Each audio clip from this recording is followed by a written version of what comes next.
Welcome to the debate. When we build physical infrastructure like a bridge or a highway, a power grid, we rely on a universally accepted set of blueprints. We agree on the physics, the materials, and, the ultimate goal of getting from point A to point B safely.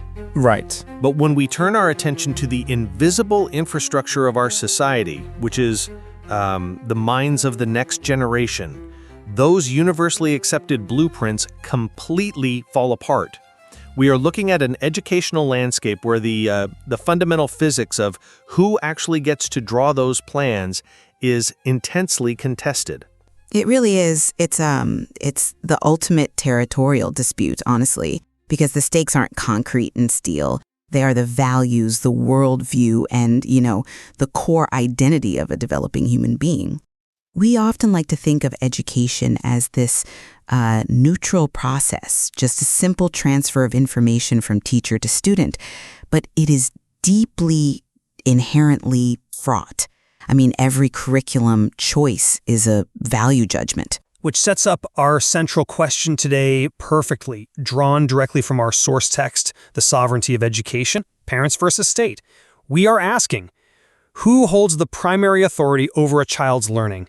And I'll be defending the public good framework, making the case that the state really must direct schooling to foster a cohesive, democratic society. Right. And I'll be taking the parents' rights perspective, arguing that families, not the state, hold the ultimate moral and constitutional responsibility for raising and educating their children. So let's just lay our cards on the table regarding these two foundational frameworks. From the standpoint of the public good, a robust public education system isn't just, another service provided by the government, like filling potholes or delivering mail. It is the absolute bedrock of a functioning democratic community. Yeah. And I want to emphasize two core pillars from the text here: civic preparation and child autonomy. Okay, let's take those one at a time, because I'm curious, what exactly does civic preparation look like in your framework? Well, it means that public schools exist to shape capable citizens. Think of public education as our public health infrastructure. Okay. Just as a society relies on collective, herd immunity to prevent a physical virus from wiping out a population, a democracy relies on a shared foundation of facts, critical thinking, and empathy for its civic health. If we don't inhabit the same civic reality, if we don't share a common historical and factual language, we simply cannot deliberate. The democratic process fractures.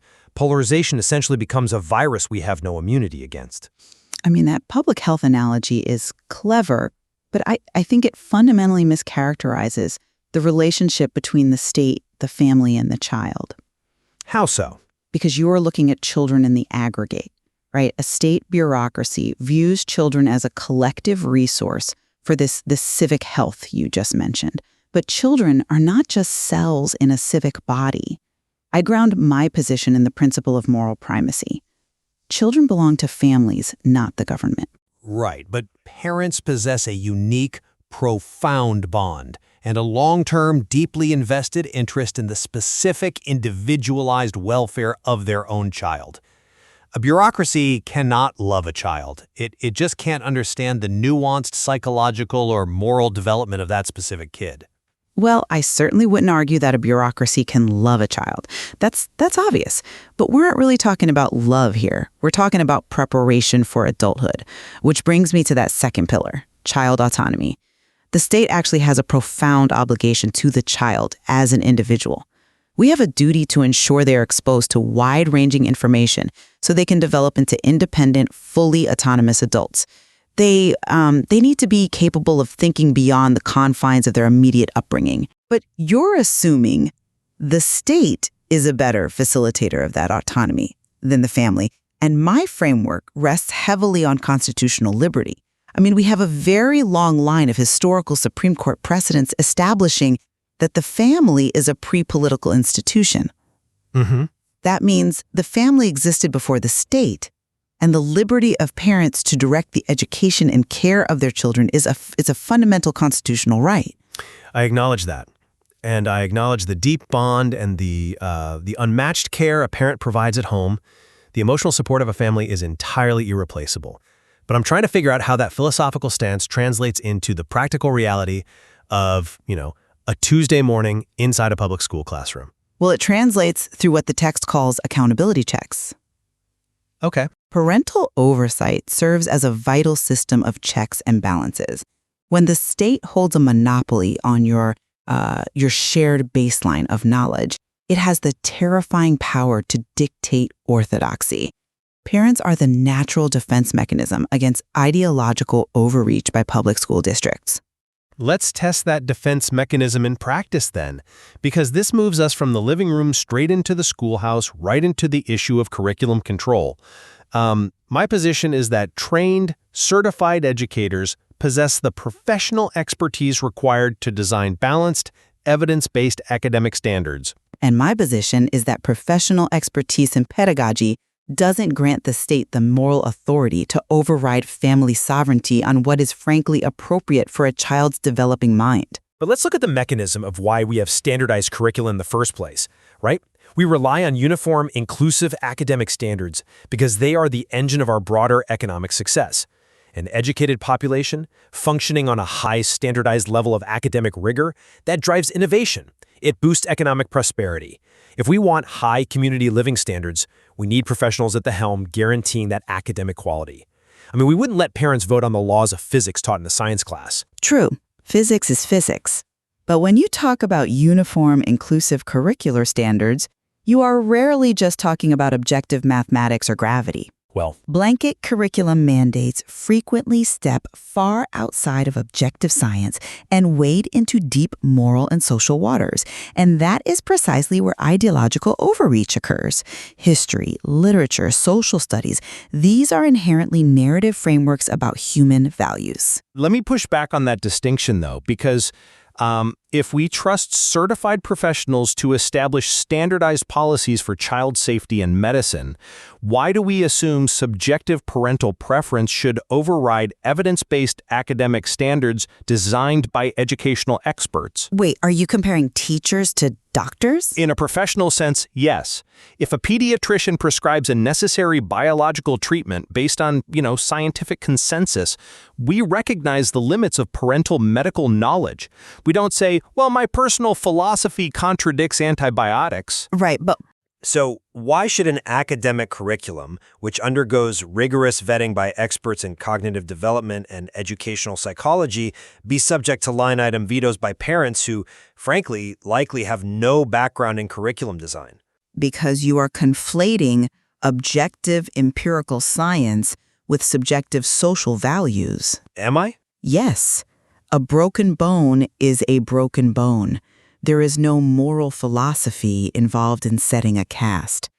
But a history curriculum that chooses to frame the founding of a country purely as a triumph of liberty, or conversely, purely as a history of oppression, that is a narrative choice. It's a value judgment. But those narrative choices are made by historians and educators based on a preponderance of evidence, not just whimsy. Even if they are based on evidence, a certified educator might know the best pedagogical method for teaching reading comprehension, but that degree does not endow them with a superior moral compass to the parents who brought that child into the world. State-certified expertise simply does not negate the family's right to govern the moral and social exposure of their own child. Which leads us directly into a really fascinating tension here.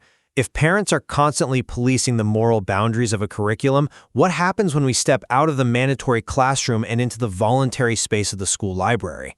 Because this is where the debate over diverse exposure really heats up in the text. Absolutely. And it brings up the vital concept of freedom of conscience.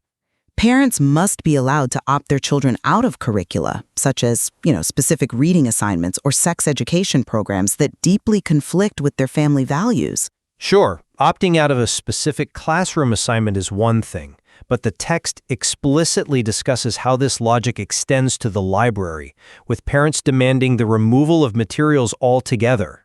Yes, because a school library for minors is not a public university archive. It is a curated environment, facilitated and funded by the state. When that curation violates the moral primacy of the family, say by exposing a 10-year-old to highly mature or sexually explicit themes, Parents must have the authority to pull the emergency brake. And this isn't a fringe theory either. This was recently reinforced by the Supreme Court ruling in Mahmoud v. Taylor, which favored parental rights when it comes to certain curriculum opt-outs. Freedom of conscience demands that families aren't forced to subsidize the corruption of their own values. I struggle with the word corruption there, because removing materials from a library isn't just an exercise of parental rights for one family. It constitutes censorship that actively curtails the rights of the entire student body. How does one family opting their child out curtail another child's right? Because if a book is removed from the library, nobody can read it. It completely undermines equal access to diverse information. Think back to that pillar of civic preparation and social cohesion we discussed earlier. Exposure to diverse ideas, histories, and backgrounds is exactly what fosters empathy in a developing brain. It prepares children for a diverse, incredibly complex world. I understand the goal of empathy, I really do. But you are assuming that the state's definition of diversity or empathy automatically aligns with what is psychologically beneficial for a particular child at a particular age.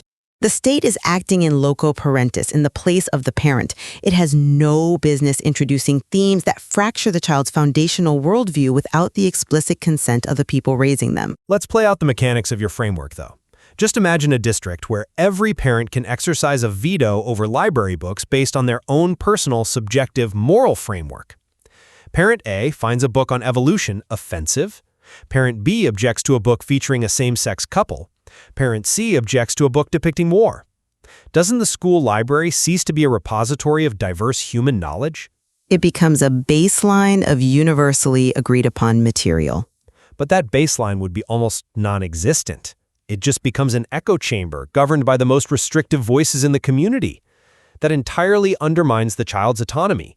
You are prioritizing the parent's comfort over the child's right to develop into an independent thinker who can actually navigate conflicting ideas.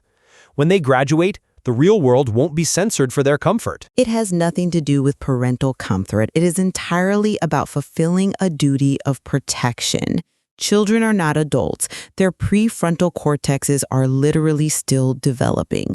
They do not yet possess the critical faculties to process highly complex, mature, or conflicting themes without guidance. And the parent is the optimal guide for that processing, not a state-appointed librarian who doesn't know the child's specific emotional or psychological maturity level. Okay, but that specific assumption that the parent is always the optimal supportive guide brings us to a profoundly critical juncture in the source material. What happens when the home is not a sanctuary? I know where you are going with this. Well, your framework relies so heavily on the idealized vision of a family. A loving, attentive home where parents carefully guide their child's intellectual development. But the public good perspective forces us to look at the reality of vulnerable youth. Standardized public school policies are absolutely essential to protect students who may, unfortunately, lack supportive home environments. I'm not denying that abusive or neglectful homes exist. Obviously they do. But we have child protective services for criminal neglect. We shouldn't design the entire educational system around the worst-case scenario of parenting. It's not just about criminal neglect, though. Think about minority students or LGBTQ+ youth living in highly restrictive or unsupportive households. For some of these children, the diverse library book you want removed or the inclusive curriculum you want a parent to be able to opt them out of is literally the only reflection of their identity they will ever encounter. The public school becomes their primary safe haven. It's their lifeline to the wider world. Consequently, the argument is that our tax dollars must fully fund public schools to ensure equitable education, resources, and protection for all students, regardless of the lottery of their birth. If we fracture the public system, we abandon those vulnerable children. The vulnerability of certain children is a serious, weighty consideration, I agree. But using the existence of vulnerable children to justify a monolithic, state-run educational system is structurally flawed. Why? If the system is the only thing catching them when the family fails, how is it flawed? Because what you call a protective, equitable system, I look at and see a government-run educational monopoly that routinely fails the exact families you are talking about. You argue that public schools are safe havens, but look at the data and the text. For many children, particularly lower income and minority students trapped in failing, underfunded zip codes, the public school is not a sanctuary at all. It is a dead end. It is an institution that guarantees they will not achieve the economic success you promised earlier. Which is exactly why I argue we need to fund it more robustly, rather than tear it down. But throwing more money at a broken monopoly doesn't create accountability. That is precisely why the Parents' Rights Perspective champions school choice and voucher programs. The mechanism is simple but revolutionary. Tax dollars should be distributed via vouchers so that the funding follows the child, not the institution. Let's unpack the mechanics of that, though. If the funding follows the child, doesn't that inherently drain the exact resources the public system needs to achieve that baseline of equitable education? You're taking money out of a struggling school, which only makes it struggle more. That argument only holds up if you believe our primary goal is to protect the institution rather than educate the child. Well, if a school is failing, why should a child be legally trapped inside it just to prop up the district's budget? When funding follows the child, it introduces market forces. It breaks up the government monopoly and forces schools to actually compete and improve. but education isn't a consumer product like a smartphone. It's a service, and if a public school isn't supporting a child, whether for academic, social, or moral reasons, parents shouldn't have to be wealthy to escape it. Wealthy parents already have school choice. They just exercise it by buying a house in an expensive, high-performing district or, paying private school tuition. Vouchers give lower income and middle-class parents those exact same accountability checks. It empowers the family to find a customized educational environment that actually supports their child's specific needs. I see the appeal of giving a struggling family an immediate lifeline. I do. But let's look at the long-term societal cost. When we funnel tax dollars away from the public system through vouchers, we aren't just breaking up a monopoly, we are abdicating our collective civic responsibility. How is empowering a parent an abdication of responsibility? Because it signals that society no longer has a vested interest in the civic preparation of the next generation as a collective whole. We are saying that education is merely a private consumer good to be shot for by individual families. When education is heavily customized and privatized, we lose the shared democratic space. The public school is, frankly, one of the last places in our society where children from completely different socioeconomic, religious, and cultural backgrounds actually have to sit next to each other in the same room. They have to learn together. They have to navigate their differences. That is how we build collective civic health. If everyone retreats into their own customized, ideologically aligned private school, the democratic project fractures. I understand the romanticism of the melting pot public school, but forcing families into a one-size-fits-all system that aggressively undermines their religious freedom or ignores their moral primacy doesn't create cohesion. It creates deep cultural resentment. It creates the exact polarization you were worried about at the beginning of this conversation. So you think separating everyone creates more cohesion? I think mutual respect creates cohesion. When parents feel their constitutional liberty to direct their child's upbringing is respected by the state, they are actually more invested in their local communities. They don't feel like they're constantly at war with their local school board. True diversity in a society must include a diversity of educational environments. We shouldn't fear families choosing different paths. Right. Well, as we step back to look at the massive landscape we've covered today, it's clear the fault lines here run to the very core of how we view society. To summarize the public good perspective, this framework prioritizes equitable access, the application of professional expertise, and the creation of an independent, socially cohesive citizenry. To achieve the economic success and democratic stability we all rely on, the state really has an obligation. It must expose children to diverse ideas, protect vulnerable youth from restrictive environments, and maintain a fully funded, robust public system that serves as the great equalizer. And to summarize the parents' rights perspective, this framework recognizes the family as the primary, deeply morally invested unit in a child's life. The state, no matter how well-intentioned, is a blunt instrument. It cannot replace the nuanced, individualized care and love of a parent. To protect this vital pre-political institution, we have to uphold constitutional protections, honor religious freedom, and respect the right of a family to guide a child's moral exposure. Furthermore, we must break up failing state monopolies through school choice so that every family, regardless of income, has the power to act in their child's best interest. I think where we absolutely converge today, despite these radically different approaches, is on our ultimate shared goal. Both the public good framework and the parents' rights framework are fundamentally driven by a deep desire to ensure children develop into successful, capable, and thriving adults. Neither side wants to see a child fail. Precisely. The deep, enduring disagreement we have centers entirely on the mechanism of getting there.